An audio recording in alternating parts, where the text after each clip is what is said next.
అన్నా, దెయ్యం చేతిలో మన కుటుంబము, మన సమాజం పడకుండా ఉండాలన్నా ఏం చేయాలి? మెలకువగా ఉండాలి. కాబట్టి అది ఎలా వస్తుందంటే, ఎవరిని మింగుదునా అని గర్జించు సింహం వలె. ఎవరిని మింగుదునని వెతుకుతుందట.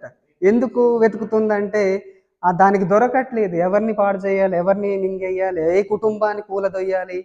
ఏ కుటుంబంలో ఎవరు మంచిగా నవ్వుతూ పలకరిస్తూ ఉన్నారో, ఆ పచ్చగా ఉన్నటువంటి కుటుంబాన్ని ఎక్కడ చిచ్చు పెడదామా? ఎక్కడ దాన్ని దేవునిలో నుంచి తప్పిద్దామా? లేదంటే దేవునిలో లేకున్నా మంచిగా ఉంటే చాలు ఆ కుటుంబాన్ని ఎలా చిదిమేద్దామా?